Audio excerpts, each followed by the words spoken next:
Bienvenue dans ce 6e épisode de notre série sur la préparation de notre véhicule d'expédition. Dans les précédents épisodes, on s'est attaqué à tout l'aménagement intérieur. Isolation, habillage, montage des meubles, en partant de zéro. Aujourd'hui, on passe à la partie mécanique, avec l'aide de notre partenaire principal pour continuer la fiabilisation de notre Mate. Il est temps pour nous de transformer Mate en véritable véhicule d'expédition. Sur les routes de l'aventure de l'Afrique et du Moyen-Orient. On arrive chez Roadtrip Équipement, notre partenaire principal. C'est ici que tout commence. Avec ses 2 ateliers à Voiron et Vorep, Thomas accompagne tous les projets 4x4 et Van Life comme si c'était les siens. C'est parti, direction le pont, avec Tom au volant et son assistant Veuch, toujours prêt à superviser la conduite et donner un petit coup de patte. On vient tout juste d'arriver chez notre partenaire, Thomas, Roadtrip Équipement. Voilà ce qui va être équipé sur le 4x4. Donc là, des jantes Goss avec des beaux pneus Goodyear. Tout un système de suspension Peders, qui est une marque australienne, avec des nouvelles lames. Toute une partie d'accessoires Rival qui va être la galerie, qui va être toutes les protections, avec un beau treuil pour nous sortir de tous les problèmes qu'on va avoir. Plein de petits accessoires qu'on découvrira ensemble par la suite sur ce beau 4x4. Allez, on attaque. C'est l'heure de retirer le pare-buffle avant de passer aux choses sérieuses. Première étape, on a retiré notre beau pare-choc. Donc déjà, le véhicule n'a plus du tout la même tête. On découvre en même temps que vous. Ah, c'est très enfantin comme ça, tu trouves pas? C'est très bizarre. Voilà, donc là, on a le pare-buffle qui est juste ici. Donc l'étape a été simple, ça a été de retirer la plaque pour pouvoir la faire monter pour qu'à cet endroit-là, à cet emplacement-là, on va poser un treuil qui va nous permettre de nous sortir de n'importe quel bourbier. C'est vraiment pas beau comme ça, hein? Ouais, c'est vraiment pas dingue. Mais t'inquiète pas, mate, tu vas être tout beau. Oui. Voilà. Le nouveau bébé qui va être à l'avant, donc un treuil comme œuf, si je dis pas de bêtises, il peut tracter jusqu'à 5 tonnes 6. C'est ça. Alors explique-moi pourquoi celui-là. Alors pourquoi celui-là, comme up, marque irréprochable, Ouais. du vrai SAV, les pièces en stock, c'est important. Corde synthétique pour du gain de poids, facilité d'utilisation, un peu moins dangereux que le câble acier, il faut quand même y prendre soin, faire attention, ça reste quand même un treuil, c'est un usage particulier. 12 volts adapté au véhicule, enfin, le treuil idéal je pense pour votre trip. Ok. Eh ben merci, bon, on va mettre tout ça, on va vous montrer ça en image. Qu'est-ce que s'appelle les cubiers pour ceux qui oui? Ça, Ok. le guide câble, tu peux le faire. Ok. Et je voudrais comprendre, mais... Ouais, bah, je dis ok, mais comprends pas. les termes techniques m'échappent un peu.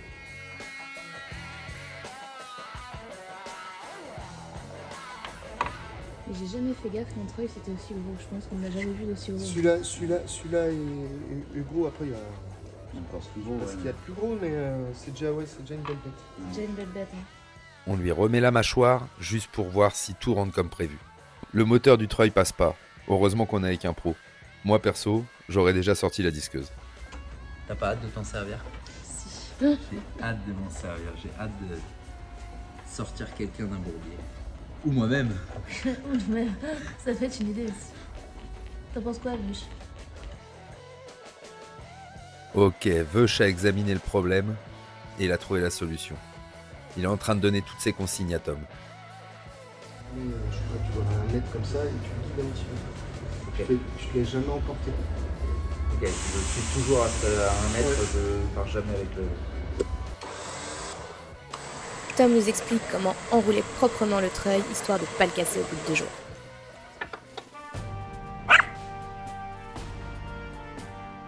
Petit à petit, notre 4x4 disparaît. Le pare-choc par-ci, les roues par-là, on dirait presque un puzzle géant. Mais ce fidèle compagnon a déjà roulé sur des pistes africaines, traversé savanes et déserts. Alors, on lui redonne un peu de force pour qu'il aille encore plus loin, toujours plus haut. Chaque boulon retiré nous rapproche d'un 4x4 prêt à toutes les aventures. Voici Fab qui est venu aider et accessoirement nous rappeler que personne n'échappe à son humour sarcastique. 350 000 km, 24 ans et toujours vaillant. Mate a du vécu. Mais même les plus courageux ont besoin d'un petit rafraîchissement pour repartir à l'aventure. On va changer la lame complète, les cils en bloc complets. Donc, quel est l'intérêt du silent block en fait sur les lames? C'est ce qui fait la liaison entre la caisse et la lame. Donc ça en fait, ça sert d'amortissement entre les deux. D'accord. Là tu as ton châssis, tu as ta caisse qui repose, là tu as ta lame. La liaison se fait là-dessus. Et le cil en bloc sert d'intermédiaire. D'accord, c'est les jumelles comme tu m'as dit tout à l'heure. Ouais, exactement. Ok. Et donc il était temps de les changer. Oula. Et un boulon de plus de grippé, un boulon de plus. Ça sort? Non. Ça va sortir. Avec le savoir-faire de Tom et l'huile de coude, ça sort toujours.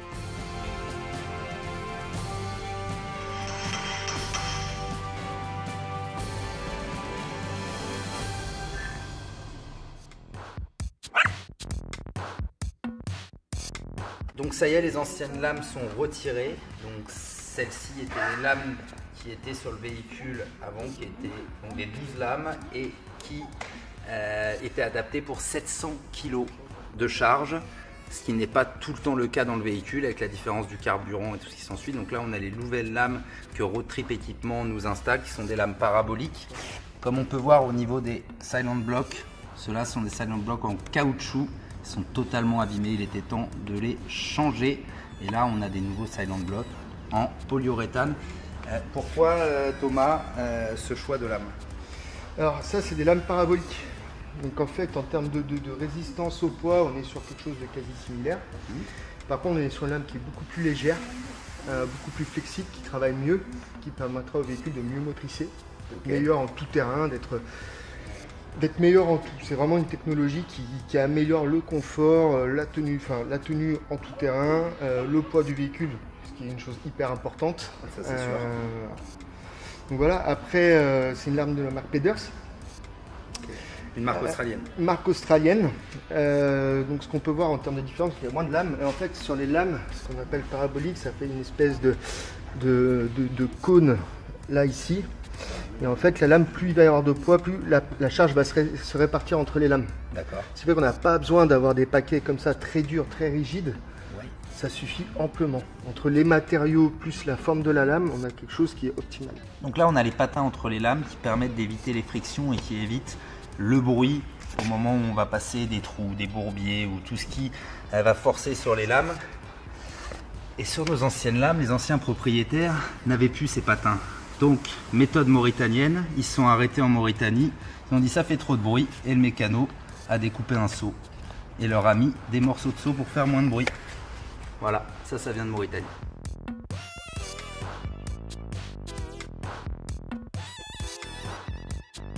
Quand mon homme utilise un marteau, généralement, j'ai peur pour ses doigts. Mais là, en l'occurrence, j'ai peur pour Tom.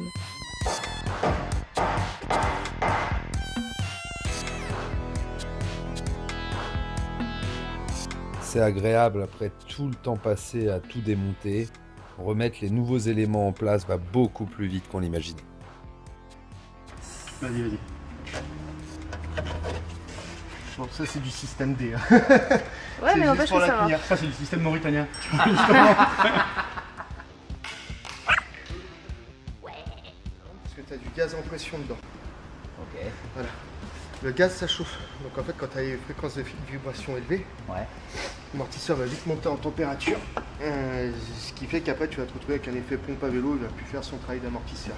À cause de la température. À cause de la température, faire chauffer l'huile et tout. Là ici tu n'as pas de gaz. Donc en fait, il va naturellement chauffer mais beaucoup moins vite.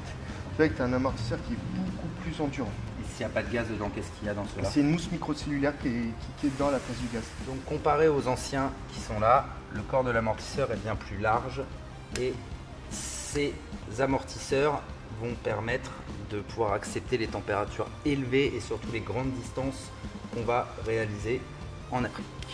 Merci Peders. On remercie également Transcat qui est le diffuseur B2B de tous ces produits, qui travaille main dans la main avec Tom et qui nous accompagne également dans cette belle aventure. Deux spires sur le rouge, sur le Peders, Ok. ce qui fait qu'il sera plus costaud. Je compte le nombre de spires. Ouais, d'accord, il y en a deux de plus. Il y en a deux de plus et donc ça fera qu'il sera plus Il y a costaud. ça qui compte et tu as le diamètre du fil aussi. Bon, Pour le commun des mortels comme nous, déjà, le rouge, ça claque. Ses ressorts sont magnifiques. Mais ce n'est pas que du style, ils sont plus larges, il y a 2 spirales de plus que les anciens. Résultat, confort et qualité de conduite sur les pistes de tôle ondulée africaine, ce sera beaucoup plus agréable pour les yeux et pour les fesses.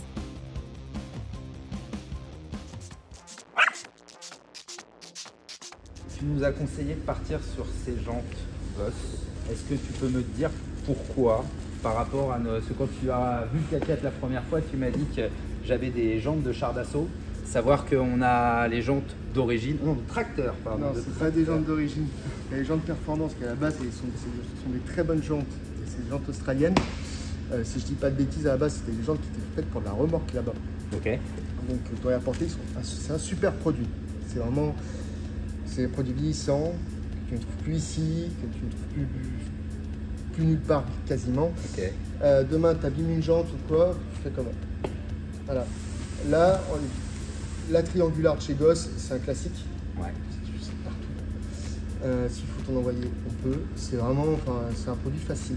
C'est de l'acier, t'en tords une, tu peux la redresser. Ok. C'est bien plus léger. C'est plus léger. Ouais. Okay. Et elles sont surtout magnifiques. Elles sont vraiment magnifiques. J'espère pas trop les abîmer avec tous les cailloux qu'on va croiser sur la route. Mais en tout cas, elles sont super. C'est beau, hein? Belle bête. Pas mal, hein? Ouais. Ah!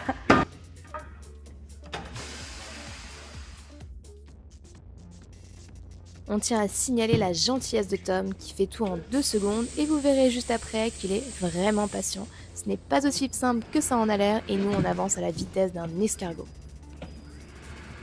Tu sais jamais quoi c'est des mains. Ah non. Heureusement. Ah, je pense qu'il vaut mieux pas. Moi je suis relativement maladroit. Je pense que c'est le genre de truc que j'arriverais vite à mettre un doigt dedans.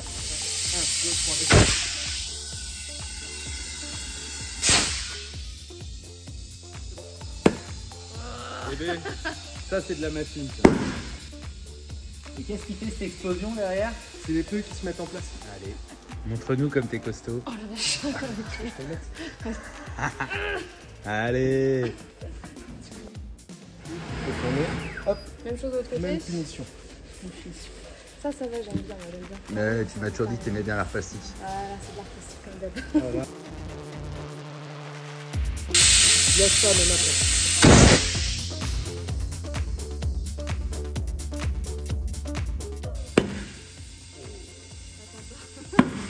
Voilà, là tu peux lâcher. Une reconversion? Est-ce que tu veux être monteuse de pneus ou expéditrice? Expéditrice. Moi, monter les pneus, faut que j'aille les lever. Hein. Dis-moi là le pneu là. Donc là, on part pour environ 50-60 000 km. Est-ce qu'ils iront au bout de l'expédition avec ce qu'on va leur faire vivre? 50-60 000 dans tes conditions, je vais être très honnête, je pense qu'il va falloir faire une petite rotation à un moment donné quand même. Moi, mon idée, tu me dis si c'est une bonne idée, mais vu que je vais avoir 2 roues de secours à l'arrière, c'est qu'à chaque révision des 10 000, c'est d'alterner. C'est-à-dire les roues qui sont à l'avant passeront à l'arrière, les roues de l'arrière passeront C'est ce qu'il sur faut les 2 faire. porte-roues. C'est ce qu'il faut faire. C'est ce qu'il faut faire. Et là, je pourrais aller au bout. Là, il y a des chances. Après, même si le pneu il est solide, s'il est ça, tu n'es jamais À l'abri d'une à crevaison. l'abri d'une crevaison, d'une chose comme ça. Et c'est aussi pour ça que je t'ai conseillé de partir sur cette marque-là. C'est la diffusion qu'il y a, notamment en Afrique du Sud, à Namibie, tout ça, qui est quand même très large là-bas.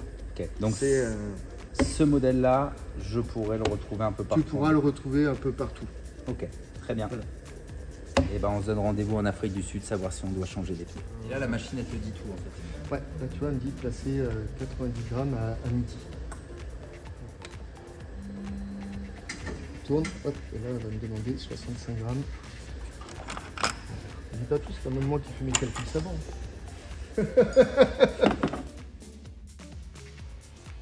Moi je lui donne les dimensions. Ouais. Alors après avec des machines plus ou moins high-tech, celle-ci j'ai juste à venir chercher le rebord de jante. Après j'ai un capteur ici qui va me prendre tout le reste des dimensions. Ok. J'ai juste une prise de cote à faire. Je la fais tourner une première fois. On va me dire bah, tel endroit tu mets tel poids, tel endroit tu mets tel poids. Ok. Et en fait il calcule que ton pneu il peut vibrer soit comme ça, enfin ton ensemble roue en fait. Hein. Ouais. Et en fait tu vas mettre les plombs pour compenser ce balourd là. Ce qui fait que tu n'as plus de Pour que vibration. ça reste stable. Donc, tu vois là on est à 0,0. Goodyear a la gentillesse de nous offrir ces jolis pneus en Duratrac qui sont, si je ne dis pas de bêtises, l'un des meilleurs pneus pour ce qu'on va faire. Ce qu'on appelle du 50-50 grossièrement. C'est plus polyvalent. Le seul défaut que ça, alors ça concerne plus la France, pas forcément dans votre voyage, c'est qu'il n'y a pas les homologations pour l'hiver. Donc du coup en France c'est un petit peu compliqué à vendre par rapport à un BF Goodrich. Par contre, très sincèrement, et on verra à ton retour, mais l'essayer en règle générale c'est l'adopter. C'est vraiment un très bon produit, technologiquement c'est à la pointe, c'est hyper solide, c'est confortable à rouler. Bah écoute, je te dis ça dans 2 ans et demi. Bah, j'espère.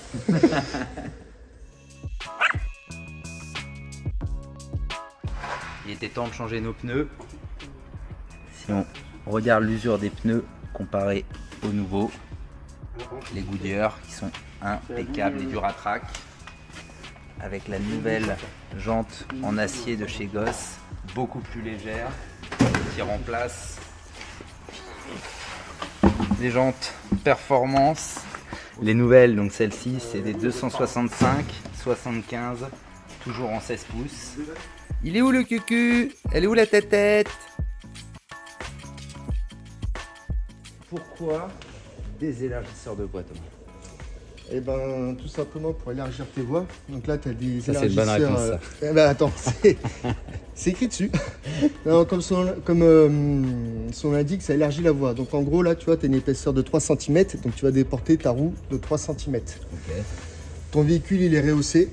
Tu as un petit peu de poids en hauteur. Donc centre de gravité plus haut. Le fait d'élargir un petit peu les voies, on va le rendre un petit peu plus trapu. On va corriger un peu tout ça. Donc ça me permettra sur des terrains un peu inclinés d'avoir un peu plus de stabilité. C'est exactement ça. Okay. Et aujourd'hui, avec les roues que j'avais et le schéma que j'avais, quand j'arrivais à une certaine vitesse, je tremblais. Est-ce que ça va m'aider également? Alors l'élargisseur ne va pas t'aider sur les vibrations. En fait, les roues que tu avais étaient des super roues. C'était une référence. Sauf que c'est des roues qui sont très compliquées à équilibrer. On a toujours eu des problèmes pour ça. Donc roues costauds mais difficiles à équilibrer. Là aujourd'hui on part sur des roues de chez Goss, donc roues acier on va dire triangulaires classiques, résistantes, tu peux les détordre. Enfin, je pense que c'est l'idéal pour votre type de voyage en fait.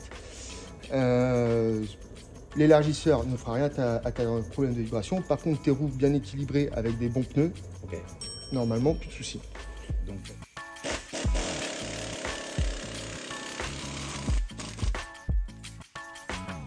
Roues, jantes et amortisseurs, ces premières modifs font une vraie différence et on trouve que le 4x4 a une sacrée gueule maintenant. Dis-nous ce que t'en penses en commentaire. Voilà tout ce qu'on a pu faire sur les 2 premiers jours de préparation de notre Mate. Et quand on voit 3 tonnes descendre d'un pont élévateur et ne pas bouger d'un millimètre, on sait que les suspensions, c'est vraiment du costaud.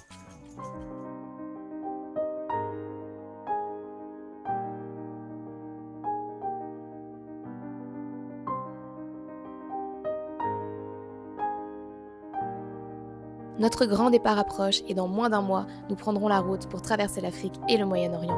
Alors si tu veux vivre cette aventure avec nous, n'oublie pas de t'abonner.